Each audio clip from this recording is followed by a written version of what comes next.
Good afternoon, everybody. It's Big Boy, KB5MIQ. I'm going to decide to go ahead and do a short video on my antenna setup.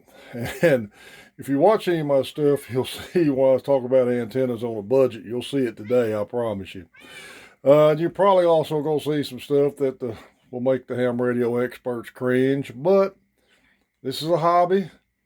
This is on a budget. I'll be the first to admit there's a lot better setup antennas than I got. And I will say this before we go any further. A lot of people have asked me about the use of an amplifier. Perfectly legal in ham radio up to 1500 watts. You want to use an amp. Most of your standard HF rigs shoot 100 watts. That's all I've ever used.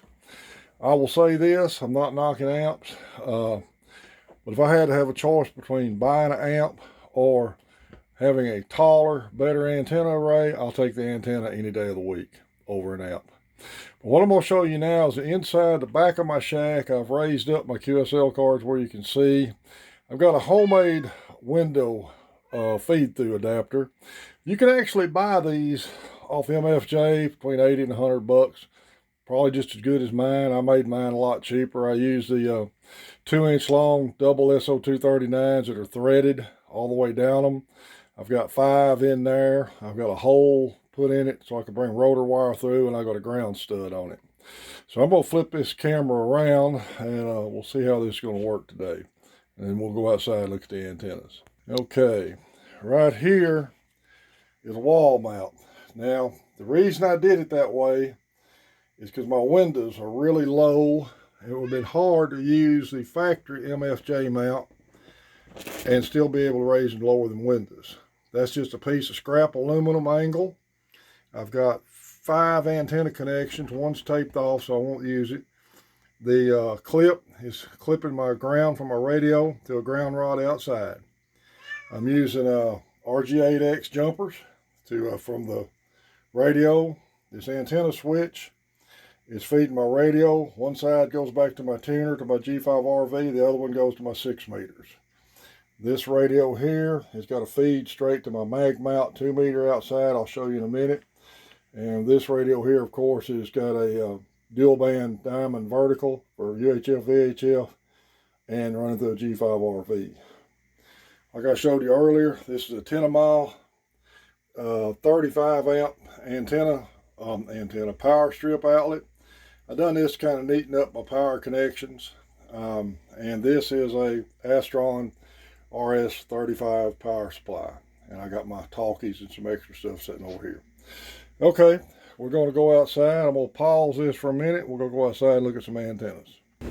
Okay, I'm outside of my Redneck Mansion double wide. I'm going to show you my antennas here in just a second. The other antenna that works good and is really good on a budget, but it's mainly for DX, you won't get much ground wave out of it, is the Hustler ground mounted vertical. They got a HBT 4 and a 5. I got the 5, it covers 10, 15, 20, 40, and 80 meters. One thing I can tell you about that particular antenna, it ground mounts, and it's bad to put RF back in your shack. I know every time when I had it ground mounted, I transmitted feedback through my speakers. They show a diagram where you can actually put several hundred feet of copper wire in the ground for each band for a ground to help get the RF out. I did that, it didn't really work. Good friend of mine, WD5HKV, gave me an idea that he used, and it works good. If you decide to go with one of those antennas, they're fairly inexpensive. You'll just need antenna and coax, but buy you an 8-foot ground rod. Drive the 8-foot ground rod in the ground the same height as your mounting post and clamp them both together. It'll get the RF out. Okay, we'll raise this up so we can see a little bit. I'm gonna flip this over. Okay, that is a Ron 50-foot push-up pole. I've got a G5RV at the just under that 2 meter 440 vertical. The other poles up there are just some extra poles I'm going to utilize later. I don't know if you can tell it or not. See if I can zoom in. I don't really want to climb up on the roof. That taller mag mount there is a 6 meter mobile mag mount. And just to the left of it's a quarter wave 2 meter mag mount. I use those.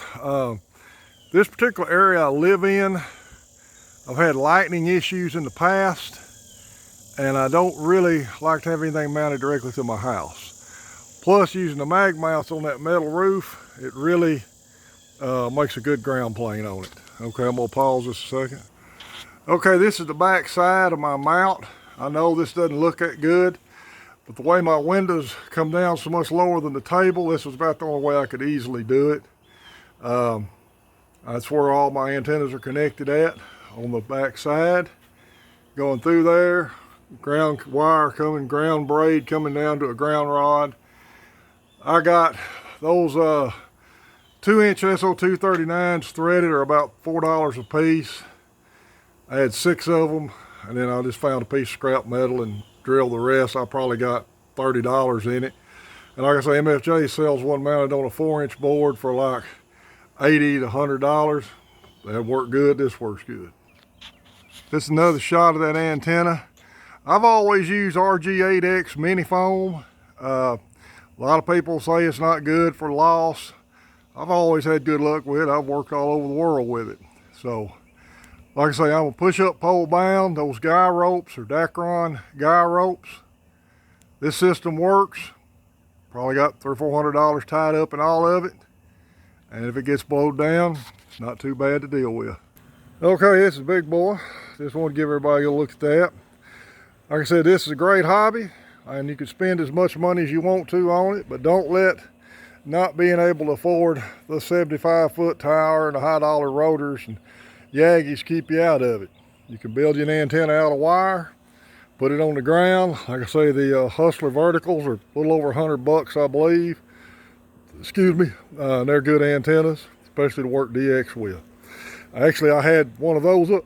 Excuse me. I had one of those up, and I had a 10-meter dipole up, and I was on a contact up north, up in the northern United States. Had the guy told him, I said, hang on a minute, I want to switch antennas. I think I had 1 S-unit difference between the dipole and the vertical. So they work great. Good inexpensive way to get in the hobby. 2 meters, even then more inexpensive.